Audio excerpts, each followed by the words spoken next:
Hello, everyone, and welcome to the World Resources Forum 2025 conference. My name is Olubukola Tokede. You can call me Buki, and I will be chairing this session on sustainable transitions and environmental, ethical, and social considerations. Joining with me today are five other presenters, including myself, Sion Zhu from the Business School of Central South University, China, myself, Olubukola Tokede from Deakin University, Australia. We're also joined by Carolina Clark from the University of Queensland, Thomas Savage from the University of Melbourne, Australia.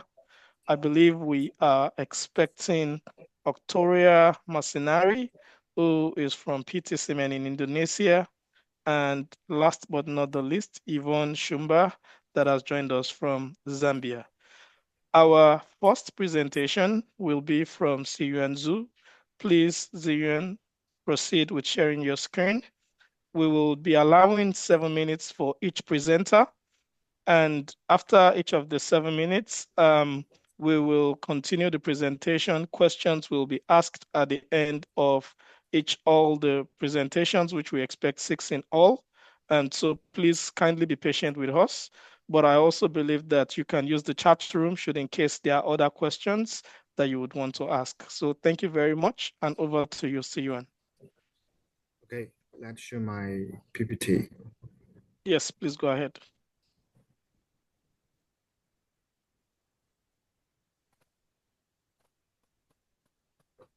Okay, hello everyone. I'm honored to have the chance to share my work. My name is Xuyuan Zhou, and I come from Central South University in China. Today, the topic of my presentation is reviewing the sustainable supply of critical byproduct energy metals under the local carbon transition of carrier metals. There were There are four main aspects to this topic, start from background methodology, results to conclusion, and future prospects. Firstly, we will come to the background section. To address the climate change and achieve sustainable development, the global energy system is transition from uh, fossil fuels and to clean energy. But the clean energy technologies rely heavily on metals. The, These metals are called critical byproduct energy metals since they are typically obtained as byproducts in carrier metal beneficiation and smelting process, which means the sustained supply of byproduct metals is critically dependent on the carrier metals supply system. The carrier metal industry is an important area for low carbon transition and is under considerable pressure to achieve such a transition. Therefore, the aim of my work is to clarify the current research status and the future research direction for the sustainable supply of critical byproduct energy metals under the low carbon transition of carrier metals. Then I will introduce my methods. We have collected literature relative with the PRISMA protocol and conducted a co-current network analysis of keywords and authors. Now I will show the results. By reviewing the research on the low carbon transition of carrier metals, we know the low carbon transition goes at various levels and technical pathways for the low carbon transition of carrier metals. By reviewing the research on the sustainable supply of critical byproduct energy metals, we have defined the scope of critical byproduct energy metals and sorted out the key factors influencing their sustainable supply. Then, based on the social system technology theory, we have summarized the theoretical mechanisms of the impact of the low carbon transition of carrier metals on the sustainable supply of critical byproduct energy metals. And then by reviewing the regulation strategies, we found that there were many studies on the critical byproduct energy metals system, but lack of studies on the carrier metal system. Only by coordinating and regulating the two systems can we better promote global sustainable development. Finally, I will conclude my work. In conclusion, the industrial face tremendous pressure for the low carbon transition due to its high energy consumption and impress.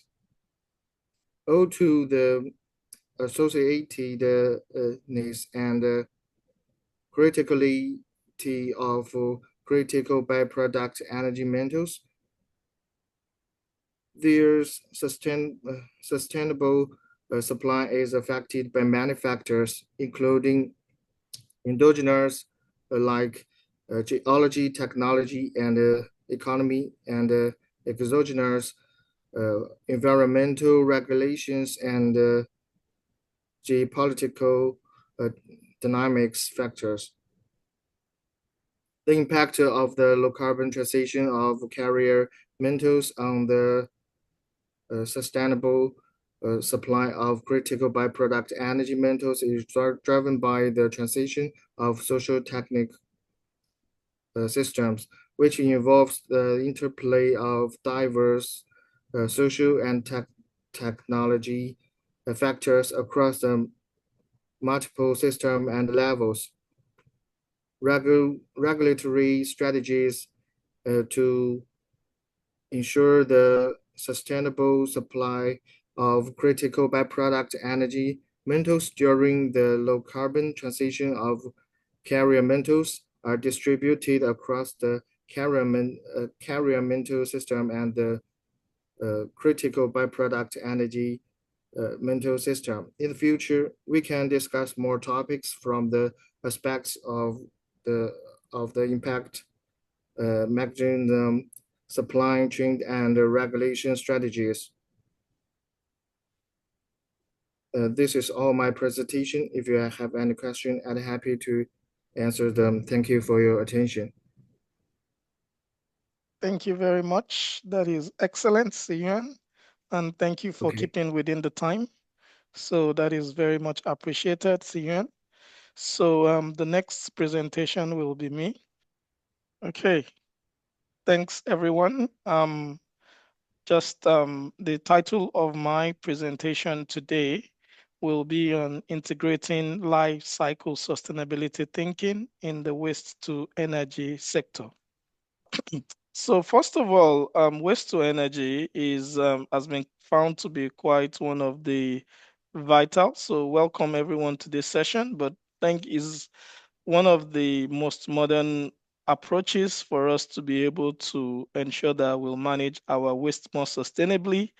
It's obviously built from the waste hierarchy, in which case it's sort of a step that is just above disposal, but also it is not necessarily as environmentally desirable as recycling.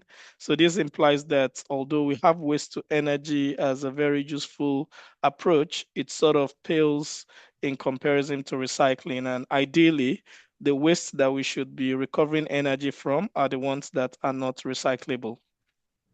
Now, although waste to energy is quite a very impressive system, there are a lot of environmental and health impacts that come from it, particularly because for us to be able to extract energy, we often do that under a lot of heat and electricity, But also because of the technology of waste to energy, there are particular wastes that ordinarily should have gone into recycling that are sometimes passed to waste to energy in order to increase the capacity of plants. And there are a couple of solutions that we could use to address many of these things. Some of them will include things like social license, looking at how we might be able to ensure that the procedure or the process has some form of social license. It is also important for the community to be quite, I would say, made aware or educated on the potentials of waste to energy, but also viable technology development would help to make the process a lot more environmentally friendly. And it's also very important for us to have robust regulations that would be supporting the process of extracting waste. So quite similar to Sejuan's work, and please to the next slide. We started out with a systematic literature review. We undertook a descriptive analysis and then went on to context analysis and then went to result and conclusion. And our main question was basically that how can we understand the interrelationship within the sustainability dimensions, which is environmental, social, as well as making sure that it's achieved by economy. So I wouldn't talk more on the Prisma approach, but we focused on 59 papers at the end of the day. Next, please, next slide. Thank you. Next slide, please. Yep. So we roughly did some, thank you very much, descriptive analysis, and we can see that potentially municipal solid waste as well as life cycle assessment tends to be coming out as critical important bubbles. In terms of the impact assessment indicators, we can see that greenhouse gases is quite significant, but we also realize that incineration is also one of those things as well. If we look at it very well, you can see that Asia sort of has and Europe are sort of having about 28%, at least the papers published, not necessarily based on number of plants. And so we were able to see that Europe and Asia are sort of leaders in terms of waste to energy. On the contrary, we could see that South America seems to be the least in this situation. And we can also see some of the leading countries that in China, China is sort of leading in Asia. We can also see within Europe, Spain tends to be a leader. And within Africa, we can see that Nigeria, South Africa, and Lesotho are quite commonplace as well. So this was a bit of descriptive analysis. So please, the next slide. And so we looked at the analysis over the years. We realized that prior to 2011, we had little, or I would say limited studies that had actually been considered. So you can more or less see that this started to change significantly, particularly from 2018. And this cuts across all the countries that we're able to look at. We could also see that there has been changes in terms of the technological approaches that have been used, although that is not very clear within this figure. But nevertheless, it indicates that there's a bit of a growing interest in waste to energy. And we can also start to see that incineration is quite prominent. Pyrolysis is also prominent, but also anaerobic digestion as well as gasification. Please, the next slide. Yeah, so we went on to undertake a bit of an analysis, just trying to connect the dots based on the impact assessment indicator. We found that incineration and anaerobic digestion tend to be the predominant processes. And we also realized that global warming potential tends to be the key environmental indicator, but we also realized like eutrophication and human toxicity potentials are another. In terms of the economic metrics, we can see that net present value and payback period are still the dominant approaches that are used. And we realize that social considerations are still quite limited, particularly with regards to looking at social acceptance as well as job creations. So those are some of the key things we found from the content analysis. Please, next slide. And then finally, we tried as much as possible to then try to connect the dots, which is how can we look at how this can affect bioeconomy, and how can we then look at this in the respect of life cycle sustainability assessment. Please, next slide. And so what we then did was we tried as much as possible to compare different options based on landfill, waste to energy, and also looking at carbon capture and storage systems. So we can see that particularly when we're looking at landfill, the environmental impacts are very bad, where the social and economic are bad. Once we start to look at waste to energy, we can see that that actually changes the dynamic significantly, and then it becomes quite good on the overall. But we can see that our life cycle assessment is sort of just fair. But when we also include carbon capture, we can see that this improves a little bit. So this has been published in a paper that was just released just in the last few weeks. And so please feel free to take these details and read. So thank you very much. Apologies, I almost went beyond my time, but really appreciate you listening to my presentation. So thank you very much. Any questions, we'll pretty much address it after the next presentation. So the next presentation now will be from Carolina.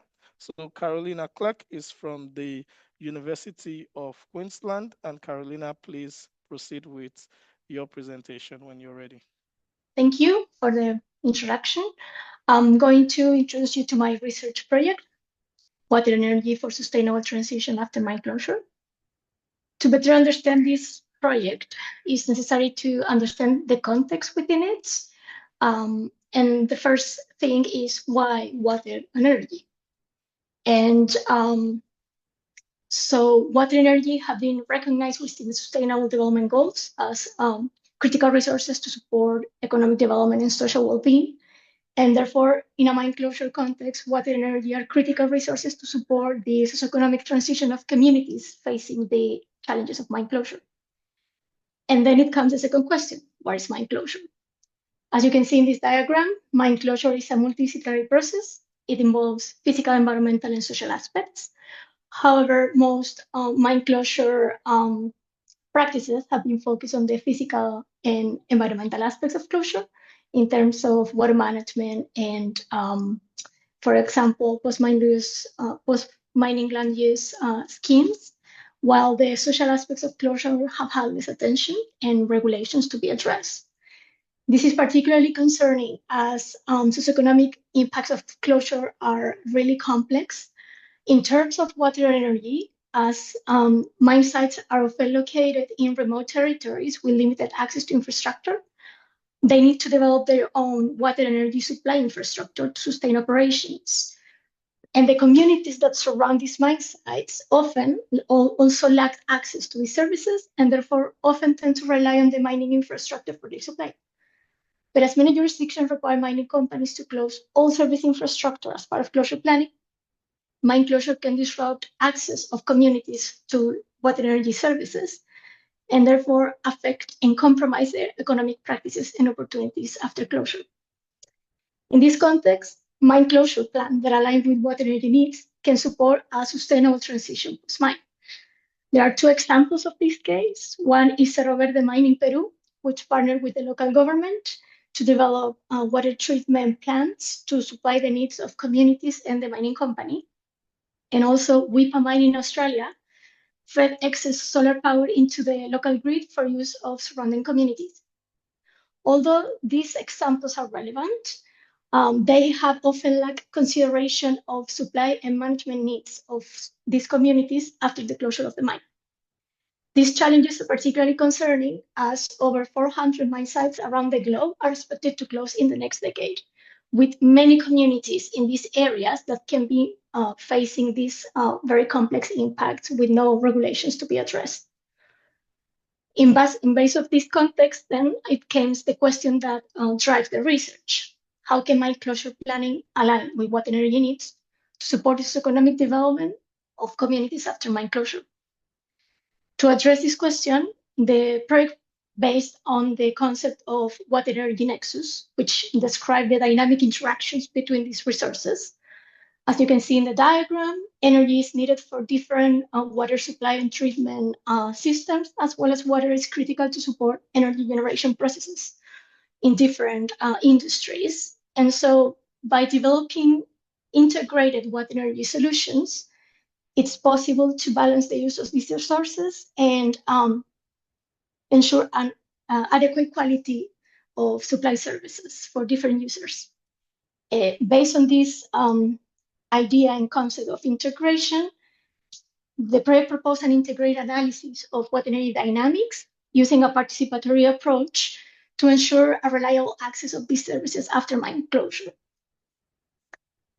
To implement this integrated approach to a mine closure aspect, this figure shows the conceptual framework that has been proposed for the research, which proposes an interactive, iterative planning process that aligns with the mine closure and with the life of the mine, that looks beyond the mine site. It looks into the mining region and proposes aligning mine closure planning with regional and local water energy needs. The conceptual framework proposed three main components. The first one is to develop a comprehensive analysis of water energy dynamics in the territory that is shared with local government organizations to align supply strategies. The second component is during the operation of the mine, which involves the government agency leading mine closure to develop an analysis of closure impacts on water energy systems, and is developed in collaboration with relevant stakeholders in the territory, communities, companies, and government agencies, which the idea of this stage is to align water energy solutions post-closure with local capability needs and financial constraints. And the third component of the framework is during the post-closure stage of the mine, which proposed to align local government organizations and communities to design locally managed solutions after closure. This integrated planning approach proposes a better distribution of mining benefits during the life of the mine and ensure reliable water energy solutions after closure. This framework has been applied to a case study in northern Chile, as you can see here in the second region of Tarapacá, which is the Cerro Colorado mine. This mine is located in a very remote, arid, and water-stressed territory within the Atacama Desert area. There are 8 communities in the area of the mine, and the main concerns have been that the mine started its temporary closure in October 2023, which ends this year. And the mine has developed water energy supply infrastructure, which is being used by these local communities and need to be dismantled as part of the mine closure plan. And so to better explore the challenges of water energy supply in the territory and the opportunities to support socioeconomic development needs after closure, interviews were conducted with stakeholders in the territory. And by the analysis of these interviews, 3 main strategies for water energy supply were identified. One of them is to repurpose the mining infrastructure after closure. The second is to develop new infrastructure.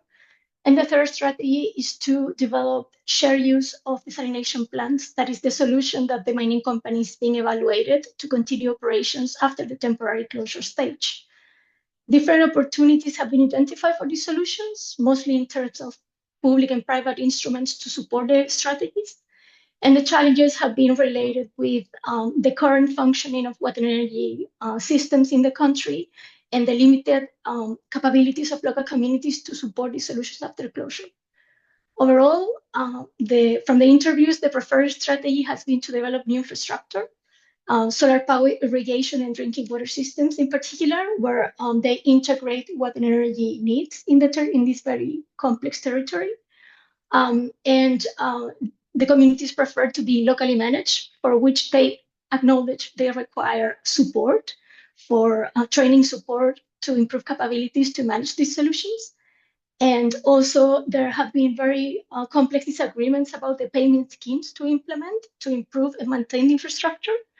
And from the study, different policy adjustments and collaboration between institutions has been identified to ensure an effective implementation and operation of this system.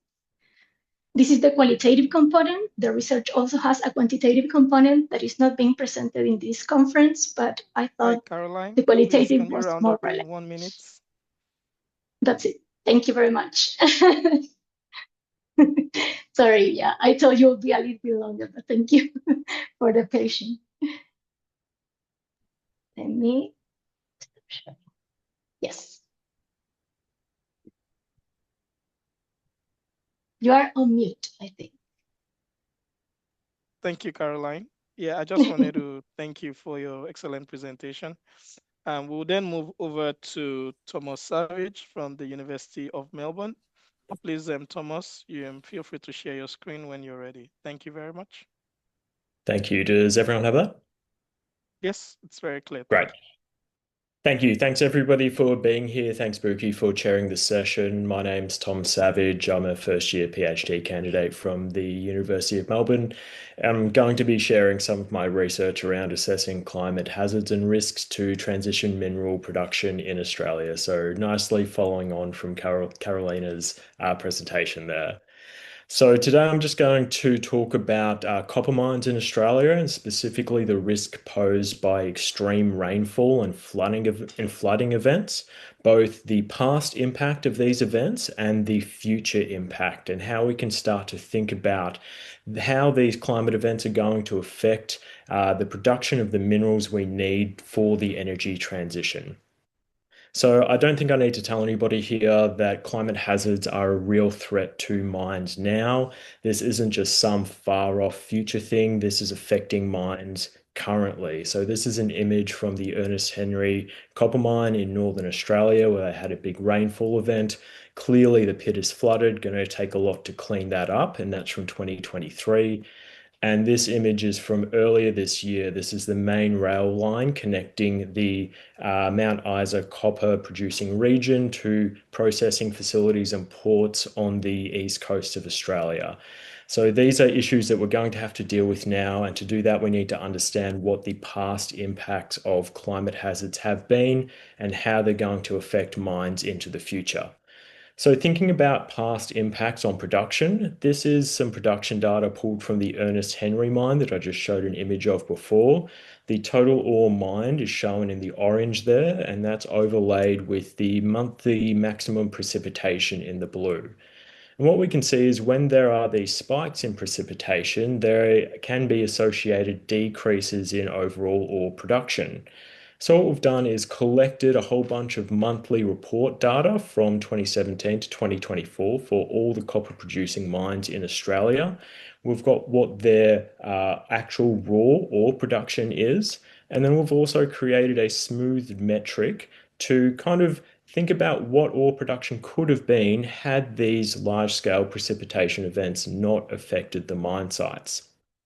So that's one mine site in particular, but we've collected data for all of Australia's copper mines, and I just want to talk about some extracts from that today. I'm going to compare 5 major copper producing mines that are listed there. Together, they produce around 65% of Australia's total copper, and I'm going to compare them to 5 mid-tier mines, which produce a bit less but are still significant producers. So this is the data for the 5 largest mines. The raw data is again in the orange there, and that adjusted kind of hypothetical production data is in the green. And we can see there isn't much difference between those 2 lines. They're quite similar, so they're not too much of an impact from climate hazards there. If we compare that to the 5 mid-tier mines, we can see quite a significant difference in how much ore has been produced compared to what the adjusted ore production could look like. So drilling down into the raw numbers, we've got the major mines on the left and the mid-tiers on the right. And just looking at that bottom line there, we can see that the majors are losing around 2% of total ore production to these flooding hazards, but the mid-tiers are losing around 13%, so an order of magnitude larger than the majors. In dollar figures combined for that, few year period, that's over $1 billion in copper that has been lost, that's been left in the ground due to these climate hazards. So that's the past production. How can we start to think about how these might impact future production? So this is some climate data projections, precipitation in 2040 compared to a baseline of around the year 2000. And the points on this map are all the current copper producing mines in Australia. You can see there's quite a geographic spread, and there's also a big spread in what the changes in rainfall are going to look like. If we extract those data points, now these are all the mines and what the changes in rainfall from that year 2000 baseline are going to look like. The mines over on the right-hand side of that chart are going to experience a significant increase in rainfall, particularly around the December, January, February part of the year, which is associated with the wet season in Northern Australia, which is when big cyclone events come through, which are often associated with flash flood events. So we can expect to see an increase in the amount of intense rainfall at these mine sites, which are going to increase the amount of climate hazards that they're facing. Now, expanding from the mine sites specifically to the supply chains as a whole, if you remember back to that first image I showed, that was the rail line that connected Mount Isa to ports on the east coast. This is a map, and this is a map of Northern Australia, I should say, and the orange points there are the copper-producing mines in the Mount Isa region. The blue points are the ports and processing facilities. The black lines are roads, and the silver lines are railway networks. So what a regular supply chain would look like is something like this, connecting the mines onto the rail networks to the ports. But as you remember, this area in the red was affected by those floods earlier in this year. So we've created this spatial network model to think about what alternative supply chains might look like. And then we can overlay that with future climate hazard data to start to think about which mining regions really need to start thinking about how their supply chains are going to be affected now, so they can start planning for how these hazards are going to affect them in the future. To conclude, these climate hazards pose a significant risk to the supply of energy transition minerals, both in Australia and around the world. To address these supply chain risks, we need to start thinking about what the impact, both spatial and magnitudinal, is going to look like now. And we need to think about proactive and transformative adoption at these mining sites to ensure supply chains into the future. Thank you. Thanks very much, Thomas. That is excellent and well done on such an excellent and exciting presentation, and for even keeping within the time. So we will now go next to our next presenter, to Yvonne Shumba. Yvonne is from Zambia, and she would be presenting to us. So Yvonne, please, when you get a chance, please, you can turn on your screen. Thank you very much, Yvonne.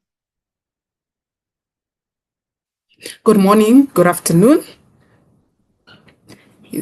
I would like to thank you for the opportunity, and I would like to introduce my co-authors. I cannot proceed without acknowledging them, because the acceptance of our research was a testimony which began at a network at the World Energy Conference in 2024, which shows what becomes possible when women from different sectors and continents and expertise unite. We are both from different continents, from Europe, Daniela, and we have Pat from South Africa, and myself from Zimbabwe. We managed to collaborate and come out of this research. So I wanted to appreciate this. So our research is entitled Harnessing Green Hydrogen in Southern Africa, Bridging the Regional Ecosystem and Global Value Chains. Our research bridges the African's green hydrogen potential with the global value chains through patent-led innovation. We analyzed 156 patents to uncover the trends in electrolysis, storage, and ammonia fuel. Next slide. Why hydrogen? Why green hydrogen specifically? It's a 7.7 billion market growing at a rate of 31% compound annual rate which is projected to 2032, and Africa is poised to lead. With abundant solar and wind and platinum reserve, Southern Africa can reduce electrolyzers cost by nearly 20%, which creates export-ready value chain. Next slide. Then, we have policy and governance frameworks in place which already make it a conducive environment to implement this. This is just paperwork, it's just a blueprint that turns potential into project. In Southern Africa, a powerful synergy of international and regional and national frameworks is creating one of the most attractive green hydrogen investment landscape.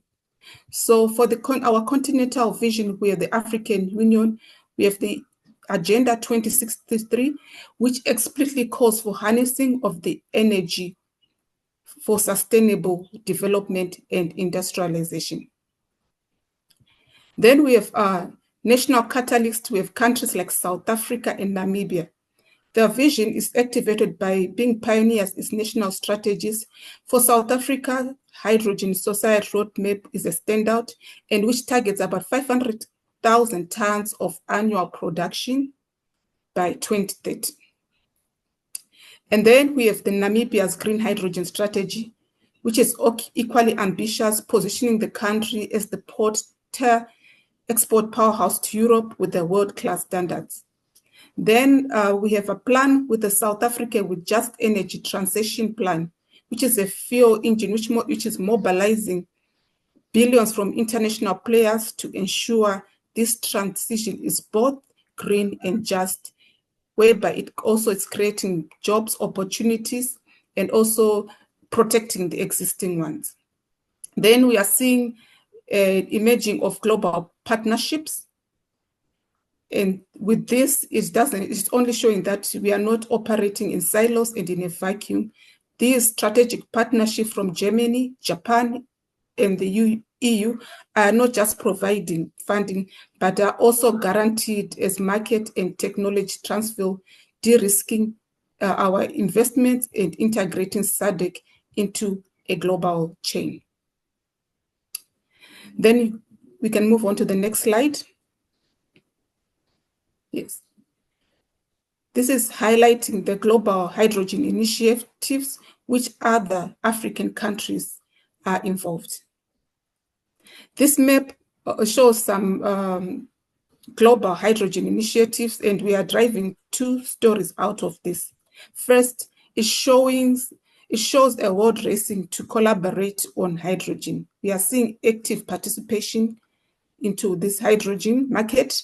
And secondly, what's important to us is to reveal that African is not only involved, but we are also seeing that there are some exclusion and missed opportunities.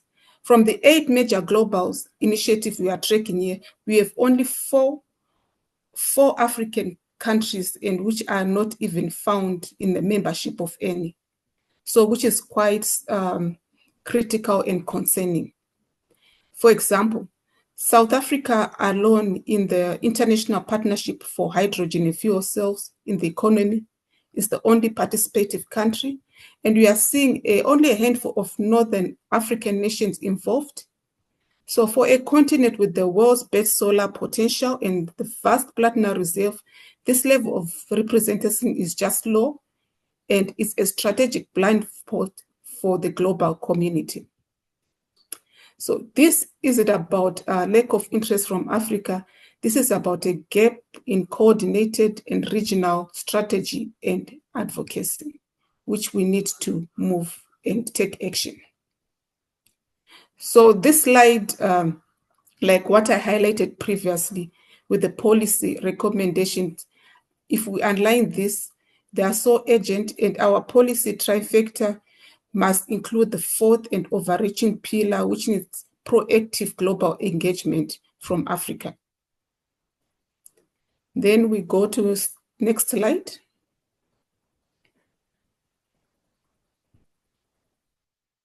Okay, the green hydrogen opportunity in Southern Africa is a story of immense potential, but its potential that is squarely facing a set of profound challenges. Then the opportunities, on the other hand, are transformative. We are looking at the export of leadership to energy and to hungry markets in the EU and Asia. We are seeing the opportunity of inclusive growth through job creation, skills development, and gender inclusion. And there's also an opportunity of local value integration, which result in production of green fertilizers and fuels locally. Then on the other side, we are seeing some challenges, which are very significant barriers and include critical external threat. There are high cost of and infrastructure gaps, then permitting bottlenecks and the water strengths, and also we are seeing the risk of green colonialism. Then looking at our research, the main objective of this abstract, we use both mixed approach, qualitative policy analysis and quantitative patent analysis. And our data set has got 156 alive patents from 2010 to 2014, covering South Africa Patent Office and the Africa Regional International Property Organization. Right? And the key finding, our analysis of the patent landscape review more than just legal document. It reveals the emerging blueprint for Southern Africa green energy economy. This is the map of our region's potential. So if you look at the bar graph, the key set insight pronounced a surge in patenting activity, which has happened between 2021 and 2022. This peak wasn't just random. It's a direct market and policy response to the launch of the National Hydrogen Strategy and a massive spike in international interest from both Europe and Asia. Sorry, I think we might need to move to the slide. We can't see the bar chart, but Yvonne, if you can round up in 1 minute or two, that would be helpful. Okay, thank you. I think the next slide is where she is now. Okay. Yes, thank you. Okay, go ahead, Yvonne. Okay, then from this again, we are seeing our data is identify the hotspot where the action is happening from this patent. We are seeing the first one, the electrolysis, which is the core technology for producing green hydrogen. This is where we are figuring out how to make it efficiently and cheaply using our abundant renewable reserves. Then we have a hotspot, second one, fuel cells. This is about the consumption and opportunity for decarbonization, our transportation and power generation sectors. Then the last one, the green ammonia fuels. And this is about the value addition in our products and export opportunities. Then we can move on to the next slide.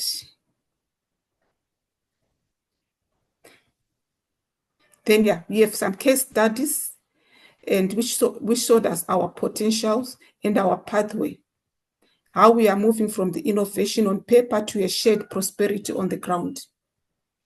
Across the diverse projects from South Africa, Namibia, and Botswana, we see a powerful, reputable formula for success for everyone in this project to build into these three pillars. We are seeing the strategic partnership, the local value capture, and the just transition.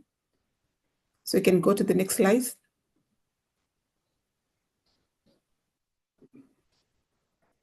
Yes. So our key takeaway from our research, so we are seeing that green hydrogen is far from more than just fuel. It is a Southern Africa most valuable bridge from patents to prosperity. It is a tangible link between our vast innovation potential and our sustainable innovation economic future. But by building this bridge requires specific deliberate formula. Our analysis shows success won't be automatic. It will depend on the trifecta of intellectual property, policy, and inclusive governance nexus. So I created a poll. I'm not sure if we have time for the audience to participate, or we can do it during the Q&A. Thank you, Yvonne. That's excellent. Thank you for your great presentation and very interesting and excellent presentation as well. I think that brings us to the end of all our presentations for today. So we'll now go into the questions. Probably one way we can go about it is to maybe start with Sichuan.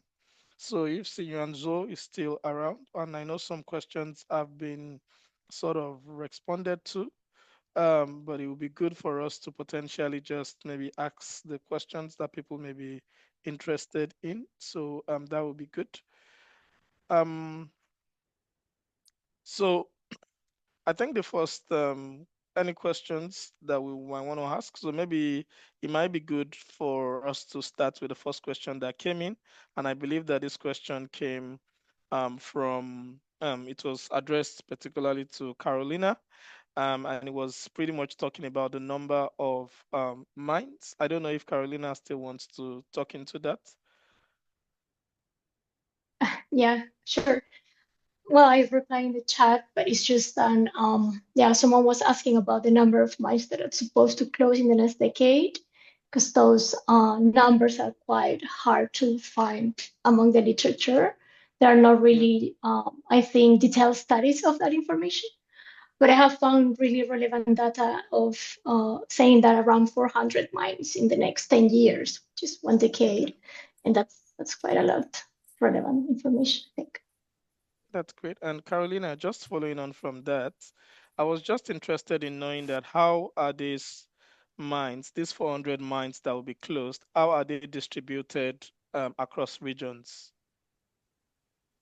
I think many in Africa and South America, Okay, but I have no addressed that into my research because it's not the focus. Like I focus only on one of them.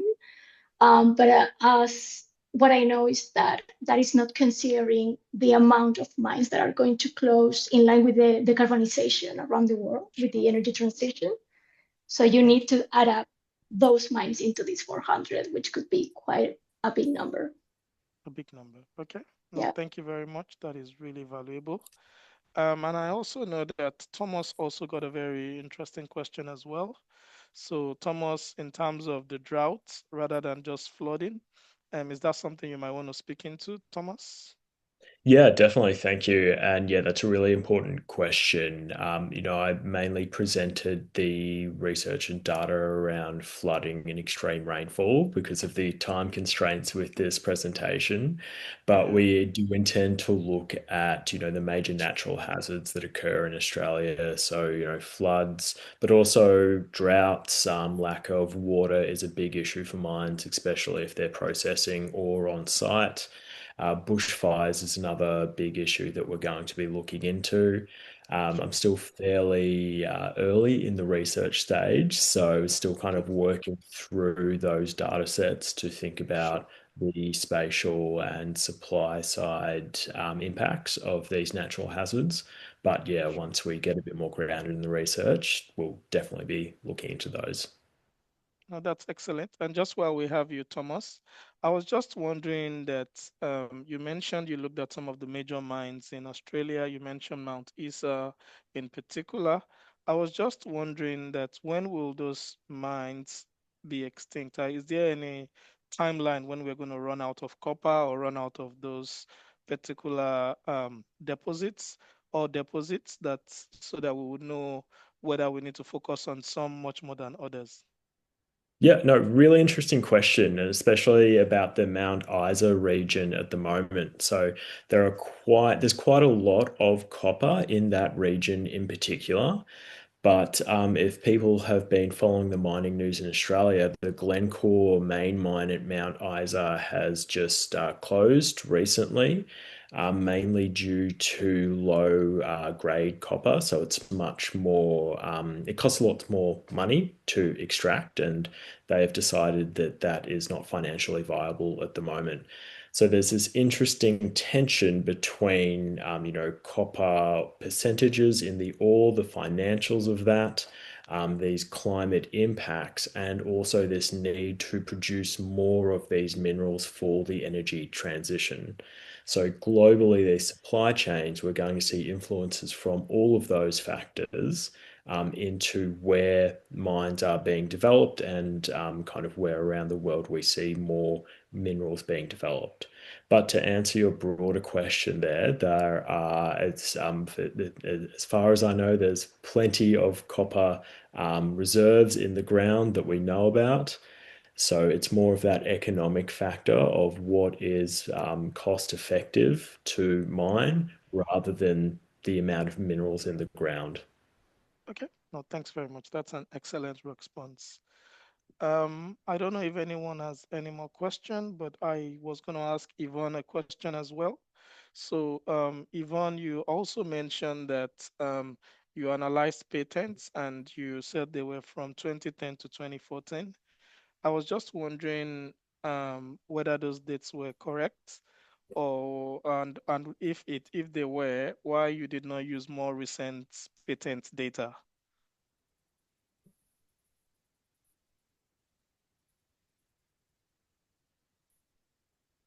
Okay, is Yvonne still with us?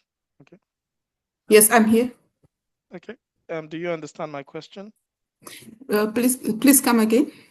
Yes, I said you mentioned in your presentation that you analyzed some patent data, and those patents range from 2010 to 2014, the years over which you collected those data. And I was wondering if there was any reason why you did not use more recent data, closer to 2025, for example. Okay, thank you for your question. If you look at the slide, actually the analysis was from 2007 to 2024. So 2024, it's where we have our data from, but we had a spike in that period. That's why I was emphasizing why triggered spike during that period. Oh, thank you so much. That's excellent. And Yvonne, while we have you, I was just wondering, you mentioned about green colonization. Could you kind of explain what that means, if you don't mind? Okay. Green colonization is whereby we have external partners coming to invest here, and they set the tones and the regulations which is in their favor and disadvantage the locals' community beneficiation. So once they patent and they protect their technology and their transfer, you find that most it will, like what is happening with other sectors in the mining, we are seeing that there's little development which the locals benefit, but most of the resources are just exploited or exported without value addition locally. Okay. No, Yes. thank you. We have 6 more minutes. I was just wondering if we have any other questions from the panelists or from the audience. Just wondering.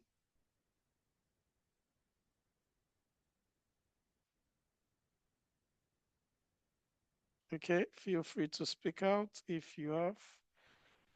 Um, okay.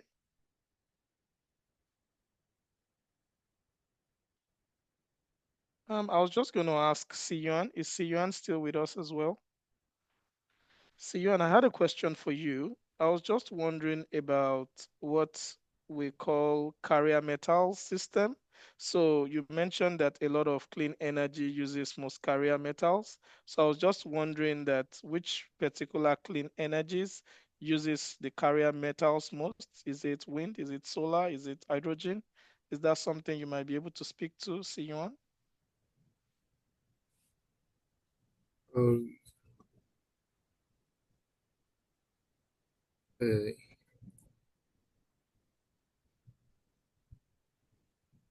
Okay, can I repeat the question, Siyuan?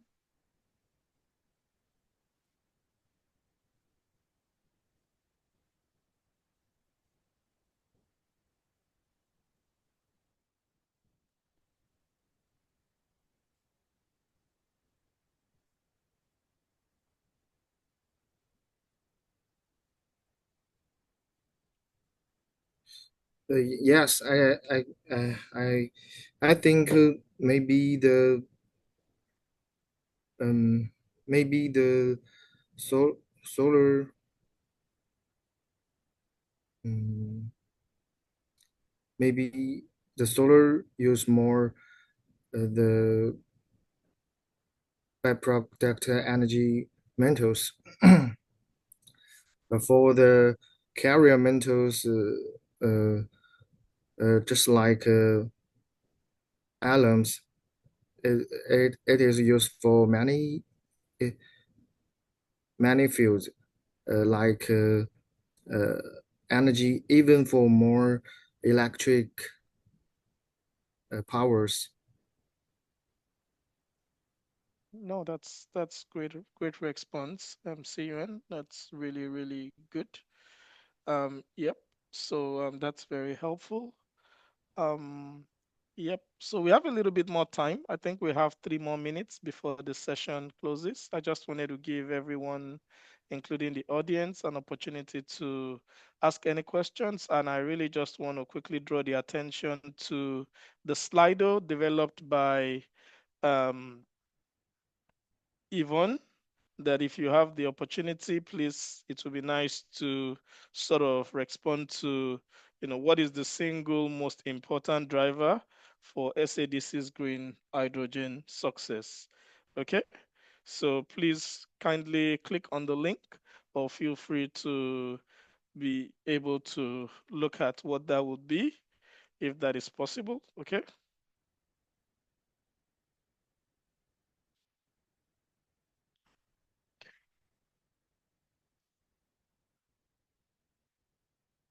Okay. Um, I think we might. Okay, please go ahead. Is there any other comments from the panelists that you might want to say or ask as well? For myself, it's just a comment, just to say, yeah, the poll will still be open for those who want to give their feedback, which will be important for our abstract, so that we include everyone's input here. Okay. Yes, Yeah. please. We have a little bit of time to do that. So thank you. Please click on the link if you get a chance. And I think this session is going to be closing in another 1 minute. I just really want to thank everyone for the participation. As the scientific chair of this particular forum, I've really enjoyed listening to the presentation. It's been very informative, and I really want to thank all the panelists, particularly for making such excellent presentations. And I really hope that you can continue to attend the rest of the activities and events at the World Resources Forum. So thank you very much. And last but not the least, I really want to thank Rebecca for generous technical help in helping us through this webinar session. And just thank you everyone for attending, and all the best for the future. Thank you very much.